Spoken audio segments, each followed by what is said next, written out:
It's Tina from Artisan Savon. Today we're going to be making an aniseed and blackstrap molasses soap.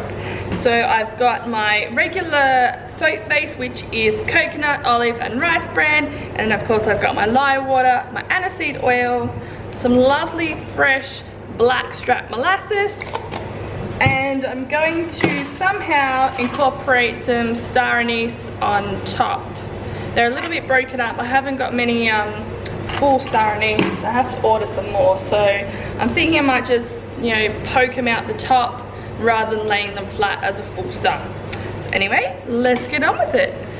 So I'm just going to add in my oils to my lye. Now hang on, before I do this, my last few videos, I've had a few comments about me adding my oils to my lye water. To be honest, I hadn't really noticed that was odd, but I keep getting questioned about, I thought you were not meant to add your oils to your lye water, isn't that bad? I think people are getting confused with their lye to their water. So when you make up your lye water, you always make sure you add your lye crystals to your water, never your water to your container of lye crystals, because it will overheat and cause big dramas. So that's the part you need to focus on, the lye to the water, not the water to the lye. The way you incorporate the oils and the lye water itself is not really a big issue. You can do it, your lye water into your oils, which I think so many soapers do, and I do sort of swap between my oils to my lye water, or my water to my oils. I just sort of go with whatever the biggest container has. So this being my biggest container, that's what I measured my lye water out into, and my smaller container obviously has my oils. So if I were to put my lye water into my oils, then we're going to have massive overflow, and we don't want that. So I've just swapped them around. So I'm going to take my smaller vessel and empty the contents into my larger vessel. That's the only reason I do it. I suppose I could have measured out my lye water in the smaller vessel, but that's just how I did it at the time. I figured the bigger the vessel, the more area the water covers, so the quicker my lye water is going to cool down, which means I can get soap made faster. Anywho, that's that, and now I'm going to get on with the soap. So again, we have our lye water here. I'm going to take my coconut, rice bran and olive oil mix and just add that into my lye water. And I will make sure to scrape out my oil jug. I did overweigh a tiny little bit, like a few grams over, so I'm not super stressed if I don't get all this scraped out, but I would like that anyway.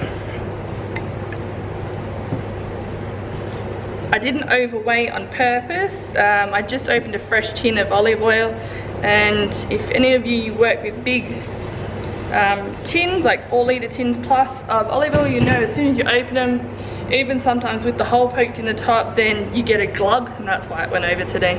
That's okay, it's just a higher super fat.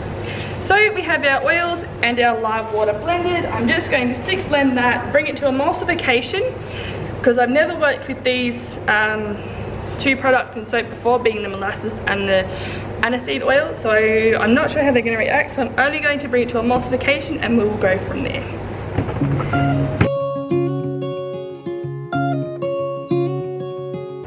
So we have this now at emulsification. I'm going to add my molasses first, as that does have the high sugar content. I want to get that mixed in. I've just got a whisk here that I'm going to just sort of stir it in with. And then I'm going to add my aniseed. Now I'm adding my aniseed second, because if this essential oil rises or races or thickens it up somehow, then at least my molasses is already in, and I'm not going to have to try and race against the clock to get that in.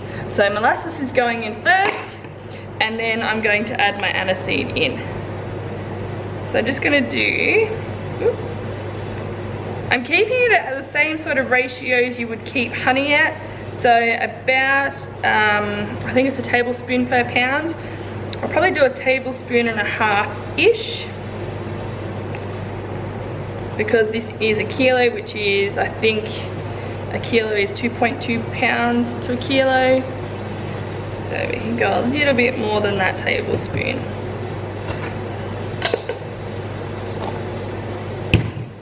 I'm just gonna try and scrape out this best I can.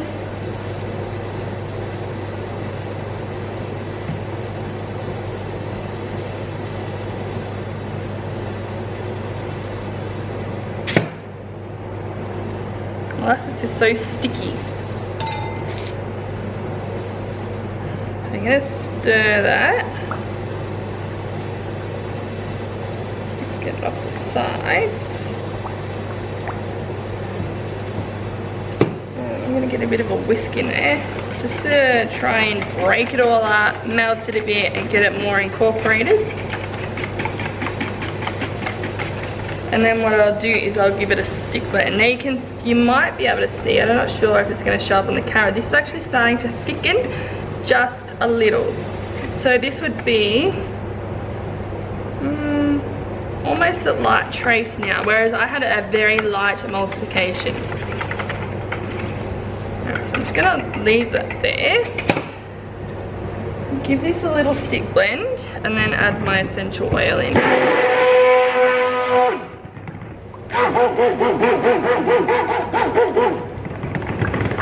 can see this is starting to change colour too.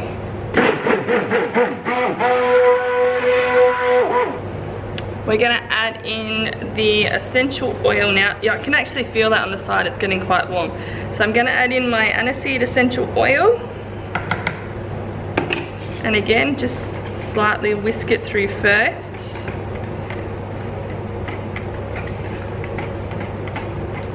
I actually wasn't sure if maybe I should put some charcoal in this too. I don't know if that's overkill. Oh, that smells nice actually. I'm not a big fan of licorice, but I don't know, in this it's not so bad. Although this is aniseed, but they do smell quite similar. So you can see this is a trace now, because you can see where the drops are being left. That's just from the heat and the time that's sort of so glossy, like it's so shiny. It's quite pretty. I think I'm going to add a bit of charcoal in. Don't know why, but my brain's telling me to do it. So I'm gonna grab some charcoal. This is activated charcoal, I should say. So I'm just gonna add that in. Oops, just spilled it. This is why I put paper down, because I'm so messy.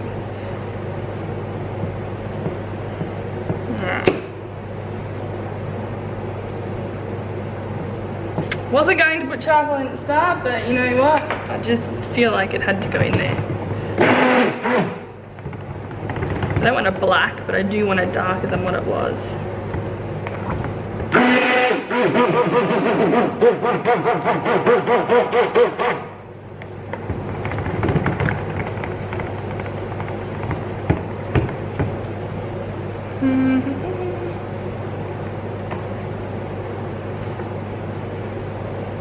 This is more the colour I was thinking it was all going to be with the molasses, but apparently not. It's the exciting thing about trying new recipes. You sort of, sometimes what you expect is going to happen doesn't always happen.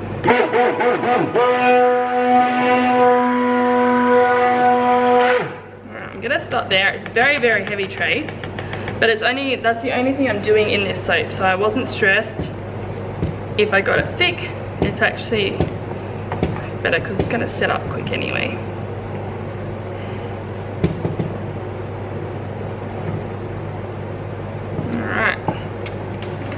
Ready to pour.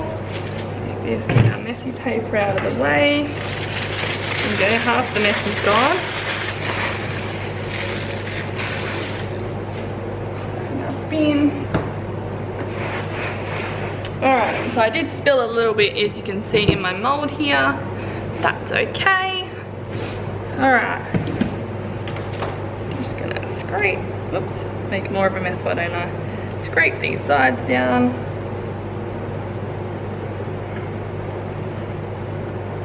This is actually like,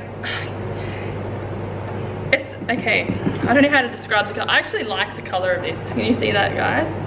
It's like a, not an olive green, it's like a dark olive army green, I guess. I don't know. Anyway, let's pour that one in there. I was hoping to get a little bit extra, but I don't think I will. Now, of course, I'm going to put my jug in your way.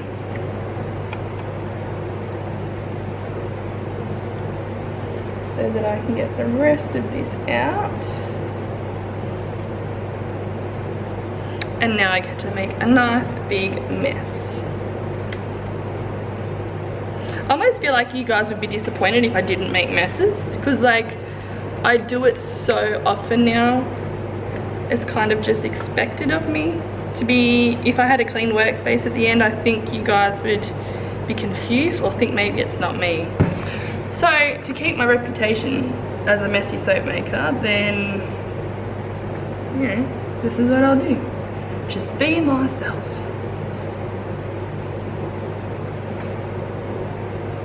Alright, let's get that.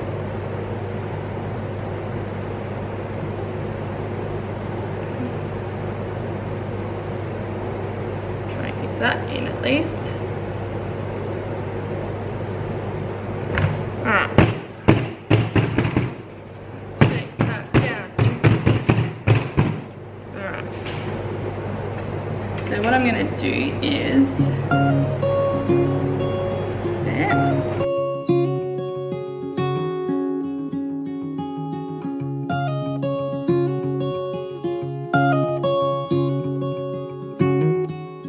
We have star anise in an aniseed and molasses soap.